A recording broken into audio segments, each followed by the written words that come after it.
Takumi was a 40-year-old virgin loser with an average job and no enthusiasm for life. However, one day, he suddenly found himself floating over the clouds with a pretty and aloof girl in front of him who introduces herself as a goddess named Nolan. She gracefully tells Takumi that he has been summoned to another world, but apparently, he should not have even come here. Nolan suddenly starts apologizing to him, telling him that an old and boring man like him was not even the target of the summoning spell used by the Holy Sidonia Empire, and he was just unlucky to get caught up in the spell. She curses the bastards at Sidonia Empire who used the hero summoning spell despite it being forbidden, and then tells Takumi that she was so pissed at them that she did a patch update to this world and closed the dimensional gap connecting this world to Earth, which means he can't return home. Takumi panics on hearing this, but then Nolan tells him that he won't be able to return to his world either way because his body has been destroyed in the process of being accidentally summoned to this world, and he is just a soul now. Takumi is really disappointed that he won't be able to see the ending of One Piece now, and Nolan says that she can send him down to this new world with some super-op abilities so that he can live the isekai fantasy every guy has. She tells him that the Sidonia Empire is a messed up place, so she won't send him there, and instead, she is going to send him to a peaceful place far away from it. She asks what kind of abilities he wants, and Takumi replies that he is a wimp who doesn't like fighting. Nolan decides to give him some production-based jobs like alchemy and blacksmithing by making him deep throat a magical crystal. Takumi feels like his head is splitting from all the new information about the skills, and then Nolan sends him to the planet with a bang. As he gets up and looks at his face in the lake, Takumi realizes that he has the body of a 17-year-old, and he finds himself so handsome that he wants to quickly rub one off. After that, he checks the supplies that Nolan has left him, including gold and food. Next, he decides to check out the skills he has received, and finds that he can use all sorts of basic magic spells. Takumi then begins exploring the area and finds a branch of a tree monster lying on the ground. His system tells him that this branch can be used to create high-quality weapons, so he immediately uses his blacksmithing skill on it to create a spear. Next, he uses his analysis skill to find that almost every plant around him is a medicinal herb, so he gathers a lot of them and then puts them in his item box. Just then, he hears the voice of a girl screaming, and soon, a loli comes running towards him. She hides behind him, asking him to save her from a monster, and just then, a horned rabbit comes out of the bushes. It pounces at the girl, but Takumi uses his spear to kill it in one blow. Because of that, he levels up and gets the job of a warrior, but he really doesn't want it. The girl named Molly is really impressed, and she thanks Takumi for saving her life. Takumi asks the girl if she can lead him to her village, and she gladly agrees. She asks him to take the horned rabbit with him because it tastes delicious, and Takumi immediately stores it in his item box, only realizing later that he should have not displayed his skills so casually. On the other hand, 3 high school students find themselves in the Holy Sidonia Empire, and the Empress Elizabeth herself comes there to welcome them. She tells the confused heroes that she summoned them here to save the world, but the summoned girl doesn't trust her at all. Just then, she gets a special skill from Nolan, which allows her to reach the correct decision just by following her instincts. The girl's instincts tell her that Elizabeth is a dangerous woman, and she must stay away from her. Meanwhile, Takumi reaches the village with Molly, where her parents thank him for saving her. Takumi asks them if he can stay in the village for a while, and they gladly accept him. They introduce him to the local blacksmith who tells him that not only are the forests around the village rich with medicinal herbs, there is also a natural mine near it, so it is great for all sorts of craftsmen. Takumi is really excited to hear this, and then Molly's parents tell him that they don't have any inn in the village for him to stay in. Takumi says that he can just camp outside, but the blacksmith says they can create a house for him quickly. The villagers gather around and take Takumi to a vacant lot, which he flattens with his earth magic. That uses up most of his mana and gives him a migraine, but the villagers are amazed because magic users are quite rare. They help him in building a house quickly, and Takumi uses his carpentry and blacksmithing skills to put together some furniture for himself. He then fiddles around with his status window and changes his job from a warrior to an alchemist. With that out of the way, he moves on to the ores he mined with the help of the blacksmith. He has copper, iron, and silver ores, along with magic iron ore that can store mana inside it. Takumi is already thrilled at the idea of performing alchemy and converting every sort of material into gold, and he excitedly starts working on the iron ore. He doesn't need a furnace or fancy tools because he can use magic to remove the impurities from the ore and then shape it into a brick. He consumes a lot of mana for doing that, but his excitement forces him to keep working on. Soon, Molly comes to his home to call him over for dinner, but she is horrified when she finds Takumi passed out on the ground, exhausted after using all his mana. She calls her parents over, who lecture Takumi and then give him a mana-restoring potion. The next day, Molly and her mom keep a watchful eye on Takumi to make sure he is not overexerting himself again, and that slows down his progress quite a lot. He manages to refine more metals in the following days and even creates some utensils for himself, which levels up his alchemy job.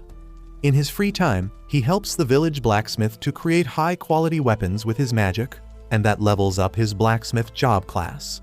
After that, he goes to Molly's dad and asks to borrow some potions so that he can try and copy their recipe. Molly's dad lets him borrow some basic potions and tells Takumi that he can sell the potions he makes to him later. Takumi then goes home and starts cooking while praising Jesse Pinkman and Walter White. He makes some magic blue drugs like his idols, but finds that the color is different from the original recipe. The next day, this junkie goes to the forest and begins eating any poisonous plant he finds, and then purifies the poison so that he can gain resistance to poison and improve his purification magic level. As he is recovering from eating a specially dangerous plant, a giant armored boar attacks him. Takumi panics on seeing the monster. He tries fighting back with his spear, but it shatters on contact with the boar. Takumi barely dodges its first attack and then shoots magic attacks at him, but neither of them do any damage. As he backs away, Takumi suddenly stumbles across a poisonous spider that is badly injured. He thinks that he will have to fight two monsters at the same time now, but then the spider jumps on the boar's face, distracting it. The boar hits some trees to get the spider off his face and then resumes his attack on Takumi. Takumi is at his wit's end now, but then suddenly, he gets an idea that is really risky, but it is the only way he can win. The boar charges at him, and instead of dodging, Takumi just leaps towards it. He uses his alchemy skill to decompose the boar's brain, killing it instantly. After that, he stumbles towards the injured spider, and to thank it for helping him earlier, he heals its injuries. With that, Takumi starts heading back, but then his system tells him that he has tamed the poisoned spider. Takumi freaks out, but the spider looks at him with puppy eyes, and he is forced to accept it as a pet. He decides to name it Maple because of the design on its back, and that causes the spider to evolve and it becomes able to talk. Takumi takes the spider back to the village with him, and everyone freaks out on seeing this. They are even more shocked to learn that Takumi has tamed it because insects are not generally willing to be tamed. Takumi tells them that it is not important, and they should focus on the giant boar he has hunted. The villagers throw a party that night to eat boar meat, and Molly's dad gives Takumi the valuable materials from the boar.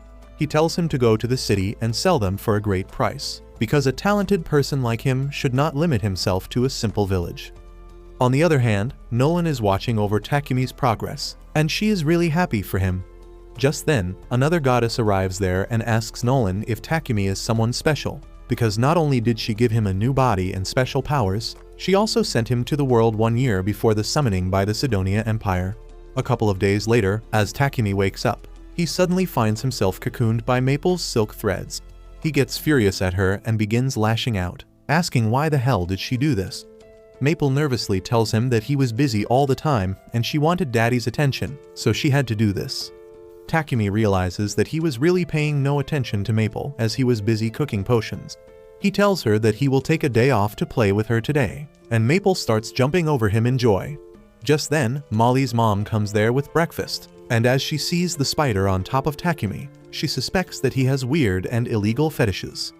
Takumi tries to assure her that he doesn't like getting pegged by his pet spider, but then Molly's mom notices the sparkling silk threads hanging from the roof, and her greedy side awakens, scaring both Takumi and Maple. The woman makes a shirt using the shiny silk threads, which are a luxury item that only nobles can afford. All the women in the village gather to fawn over the shiny shirt, and Maple becomes an instant celebrity among them. She starts enjoying the attention of the village women and tells Takumi that she can't play with him today because she is busy. Takumi decides to do some work in that case, and he heads to the blacksmith who has prepared some light leather armor for him. Just then, Molly's dad also comes there and asks Takumi when is he planning to move out. Takumi is taken aback by this because he was wondering how to break the news to the villagers who have been so kind to him. However, everyone already thinks that he should go to a city where his talents can shine properly. The two men tell him that a merchant from the neighboring city is coming to their village next week, and they have arranged for a seat on his carriage already. Takumi is deeply touched by their gesture, and he sincerely thanks them. After that, he heads back home and finds Molly's mom, who is going to throw away the guts of the horned rabbits her husband has hunted in the morning. She says that they are the most delicious meat of the horned rabbit, but they need proper cleaning and processing that isn't possible in this village. Takumi tells her that he can use the holy element magic and immediately purifies the meat. This surprises Molly's mom, who advises him not to show the purification magic to anyone because only a select few people can use it, and he may get some unwanted attention because of it. After this, Takumi spends the entire week trying to develop the village. He creates a stone wall to protect it from dangers and even sets up some hand pumps for easy supply of water. When the merchant Papik comes to the village the next week, he is dumbfounded to see the wall. Molly's dad and the blacksmith come outside to do business with him, and soon Takumi also arrives there. He introduces himself to the merchant, and then tells Molly's dad that he left 100 bottles of basic healing potion at his house in case the village ever needs them. Papik is shocked to see the healing potion because it looks really high quality, and he asks if he can take a closer look at it. While he is busy examining the potion, Takumi says his goodbye to Molly and the villagers, who have made a special jacket for him using maple silk. After thanking them for everything, Takumi gets on the carriage. The villagers wave him goodbye and he gets emotional, thinking that this village is his hometown in this world. This emotional goodbye makes even Papik's bodyguard shed a tear. The blonde man then introduces himself as Heath, the redhead as Real, and the silent Baldy as Bogger. Papik says that they are a C-rank adventure party and he hired them as his bodyguards. As they start to make small talk, the redhead Real asks about the bag Takumi is holding, and he reveals that he has his pet spider in it. This shocks everyone, and Real tries getting a closer view at the tamed spider. Maple thinks that he is a pervert, so she immediately headbutts him and then goes into the bald guy's lap, who holds her without any issue. While the three adventurers fight for Maple's attention, Papik tells Takumi that he wants to buy the healing potions he gave to the villagers earlier. Before they can get to the details of business, Papik is forced to stop his carriage as there are monsters in front of him. Takumi takes a look outside and finds some goblins approaching them. The adventurers immediately go outside, ready for action, but Papik is pissing his pants already. The adventurers low diff the goblins quickly, and their journey remains peaceful after that. 3 days later, they reach the city of Bolton, where Takumi decides to go to the Adventurer Guild first. He wants to register himself at the Alchemist Guild, but the receptionist tells him that there isn't one. Takumi is dejected, but he decides to sign up as an adventurer and registers Maple as his pet. Once that is done, he pays Papik's company a visit to make a deal about the potions he has. Papik offers him a good price for the potions, and it takes Takumi a full minute to do the math inside his mind to realize that he would become a millionaire in Japan with just this one transaction. Papik tells him that he will earn more for the same items once he gets famous, and Takumi thinks that it is too good to be true. He wonders if Papik has ulterior motives because ideally, he should be ripping him off since he is a newbie. Suddenly, Papik suggests him to get a house with a workshop so that he can do business easily.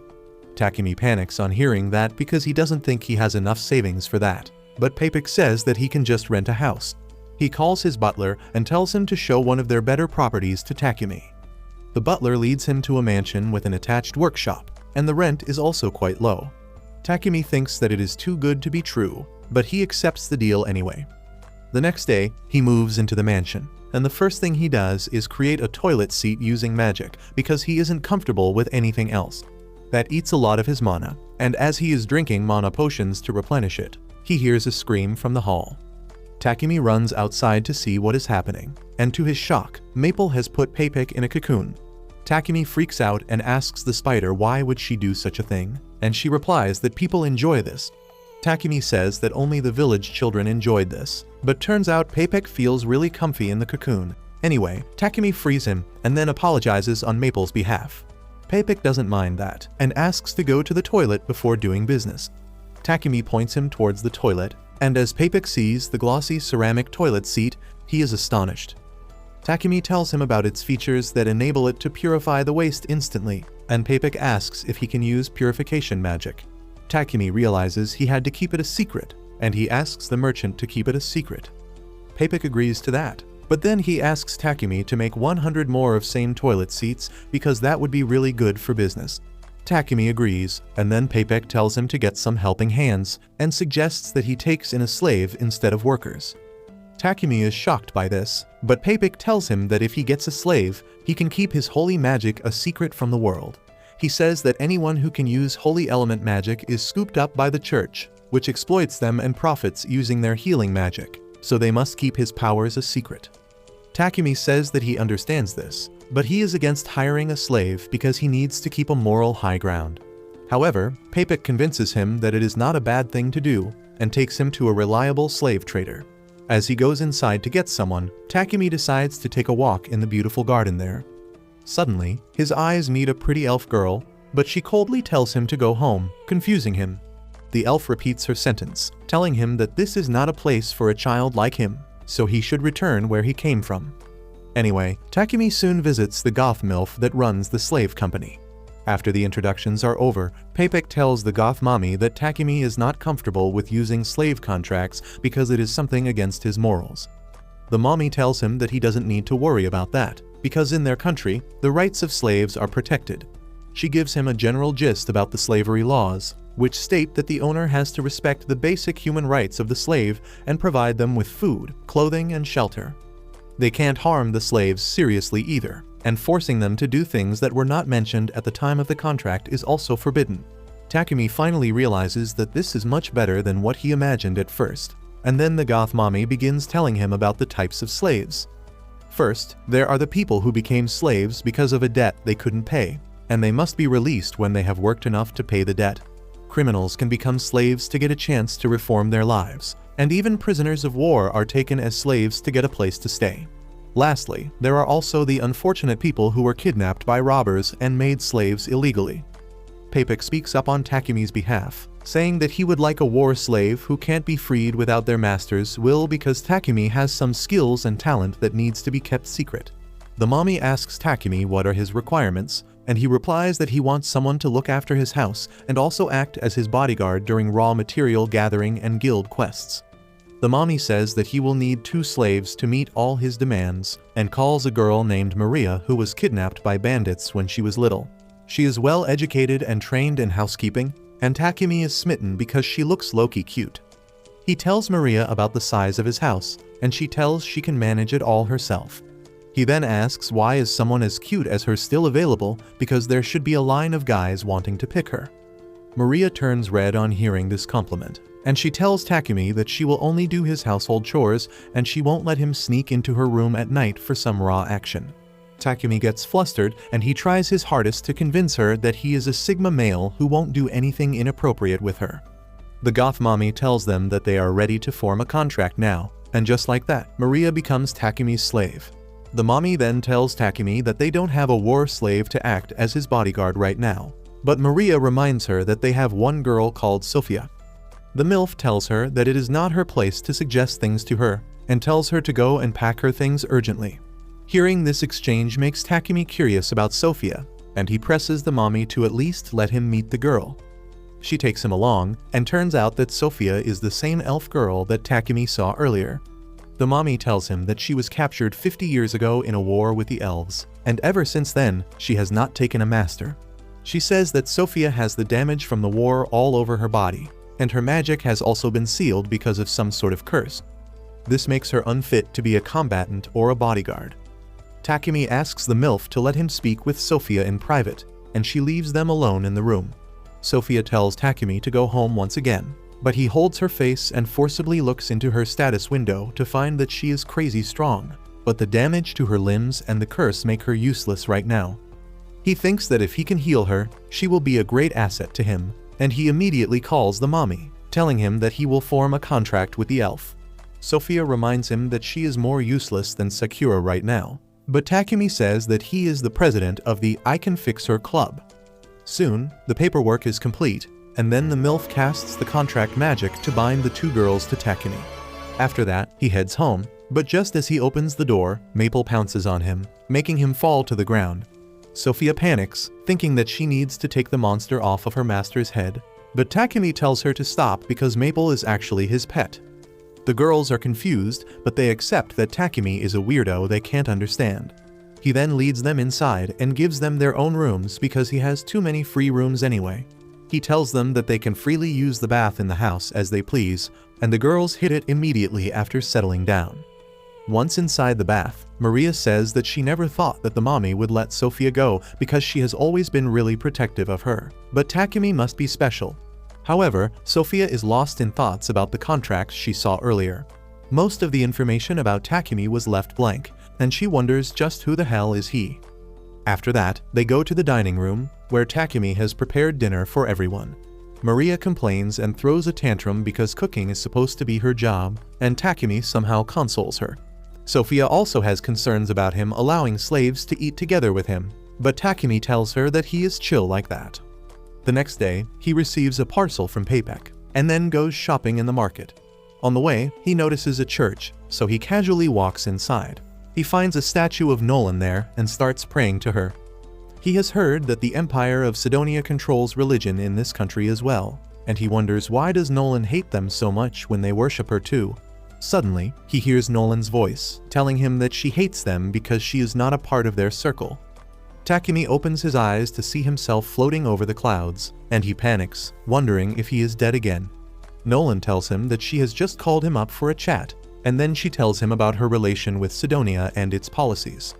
She says that originally, there was the Church of Creation that worshipped her, but then the Sidonia Empire formed the Church of Divine Light that worshipped a god that didn't even exist. Sidonia used their power to get more followers and began pushing back the Church of Creation, but Nolan didn't want to interfere in the petty matters of humans. After this, she tells Takumi that while her other blessings she granted him will last forever, she also gave him a little bit of plot armor that is about to be used up soon.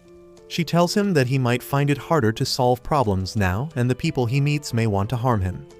Takumi finally realizes that all the helpful people he met till now were brought to him by Nolan's blessing, but now it is all up to him. With that, the prayer ends, and he finds himself back in the church. He returns home soon, and instantly, Maple tackles him and makes him fall down. As the girls come to help him pick his stuff up, Takumi sees Sophia reaching his special parcel, and he immediately uses the item box to keep it away from her. He then hurries to the workshop to do some experiments, but now Sophia is curious because the package was wrapped in magic paper. She wonders what was inside the parcel that needs to be protected so seriously, and she follows Takumi to the workshop. To her horror, Takumi dips a knife in a pot of poison and then slashes his hand with it before using holy magic to purify the poison so that he can level up his holy magic to treat Sophia. He groans in pain the entire time, and then suddenly mentions Maria's name, which provokes Sophia into confronting him. She barges into the room and tells him that she won't forgive him if he does anything to Maria, and then suddenly, she collapses in Takumi's arms. He finds that she is extremely exhausted and also has a slight injury on her hand. He tries to heal her, but it is really hard and tiring because the curse resists healing magic, but he succeeds in doing it and his holy magic levels up. After that, he takes her to her room and Maria informs him that whenever Sophia gets too excited or anxious, she collapses from exhaustion. Takumi tells her that it is the last time and then casts a curse-dispelling spell as well as a high-level healing spell on Sophia that heals her injuries and regrows her cut ear. When Sophia wakes up later, Maria shares the good news with her. Sophia is stunned to see her ear healed, and then she finds that even her magic is back. Maria suddenly hugs her, saying that she is perfectly healthy now. Sophia then goes to thank Takumi, who decides to clear up any misunderstanding between them. He tells her that he was poisoning himself and then using healing magic to level it up so that he could help her. He also clarifies just mentioning Maria's name because she accidentally threw out some of his poisonous herbs in garbage. Sophia asks why he would do such a dangerous thing, and Takumi reminds her that he is the president of the I Can Fix Her Club. Sophia is moved to tears because of this, and she kneels before Takumi, swearing her lifelong loyalty to him. If you liked this video, please consider subscribing and watch the video on your screen next.